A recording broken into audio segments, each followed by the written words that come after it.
আসসালামু আলাইকুম। ওয়ালাইকুম আসসালাম। ভালো আছো আম্মু? আলহামদুলিল্লাহ। দর্শক, এই মেয়েটাকে দেখতেছেন, এই মেয়েটা হচ্ছে শামীম ভাইয়ের মেয়ে। যেই লোকটা শামীম ভাই যে লিভার ক্যান্সারে আক্রান্ত, তার মেয়ে। এই মেয়েটাকে তার মা কাজে দিবার চাইতেছে।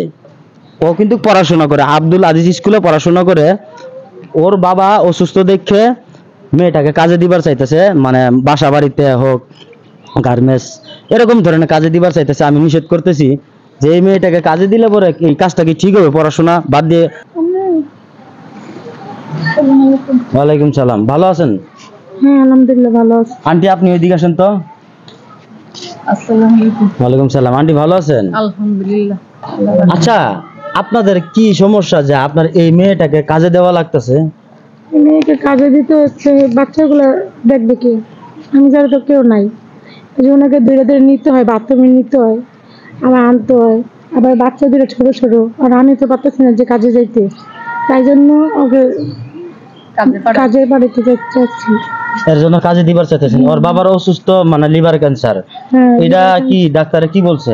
ডাক্তারে বলছে যে একটা ওষুধ আছে, কেমো মানে কেমন ওষুধ আছে, এটা চলবে ওষুধটা। এটা মানে কি সপ্তাহে 10,000 টাকা করে।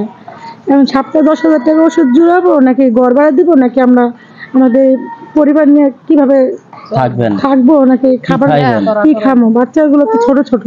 এর জন্য কাজে দেওয়া লাগতেছে। কিন্তু আমি বলতেছিলাম দর্শক, মেয়েটা দেখছেন ফুটফুটে একদম সুন্দর। এই মেয়েটা স্কুলে পড়াশোনা করলে ওর ভবিষ্যৎটা আল্লাহর রহমতে কত উপরের লেভেলে যাইতো আমি মনে করতেছি। আপনারা কি জানি মনে করেন, অবশ্যই কমেন্ট করে মতামত জানাবেন।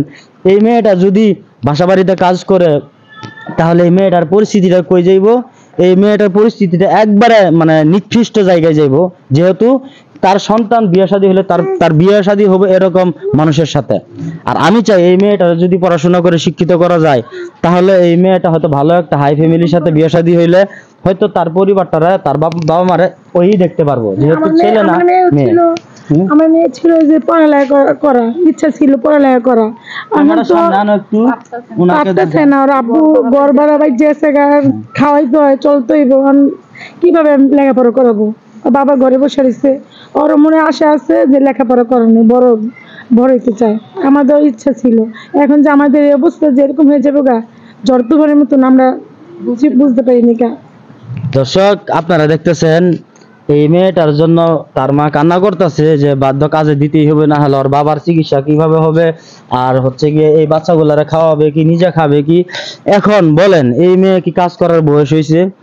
আমি চাই আপনারা একটু সহযোগিতা করবেন, যেন এই বাচ্চাগুলারে, এই পরিবারটারে দেখার জন্য। আর স্কুলে আপনারা যদি বলেন এই মেয়েটারে স্কুলে আবার ভর্তি করার দেওয়ার কথা, আমি বলে দিব। আপনারা যদি মানে একটু সহযোগিতা করেন, আপনারা কমেন্ট করে অবশ্যই জানাবেন। এই পরিবারটা দেখবেন, এই মেয়েটা যেন স্কুলে পড়াশোনা করে, এই যেন কাজ না করে। যদি আপনারা চান, সব হবে। আল্লাহ তাআলা পারেন সবার মানুষের উসিলা দিয়ে, হয়তো আল্লাহ তাআলা আপনাদের উসিলায় এই মেয়েটাকে আবার স্কুলে ভর্তি করে দিলে সে পড়াশোনা করে। তোমার যদি এখান থেকে বাইরা প্রবাস বা এখানে যারা ভিডিও দেখতেছে, তারা যদি টাকা পয়সা দিয়ে তোমার স্কুলে পাঠায়, তুমি স্কুলে যাবা? জি। স্কুলে পড়ার ইচ্ছা আছে? কোন ক্লাসে পড়ো? 5 শেষ করছো? শেষ করিনি, ধরছি। ও 5 এখনো শেষ করতে পারো না? আচ্ছা দর্শক, 5 পড়তেছে। যাই হোক, ইনশাআল্লাহ খুব দূরত্ব ভাবেই যদি ঠিক মতো আমরা খরচ দিতে পারি, মেয়েটা পড়তে পারবো। তো এই পর্যন্তই রাখলাম। ভিডিওটা আপনারা একটু শেয়ার করে দিবেন। আর স্ক্রিনে দেওয়া নাম্বার আছে, ওই নাম্বারে যোগাযোগ করবেন। স্ক্রিনে তাদেরই নাম্বার, স্ক্রিনে যে নাম্বারটা আছে নাম্বারটা তাদেরই, আপনারা কথা বলতে পারবেন। আসসালামু আলাইকুম।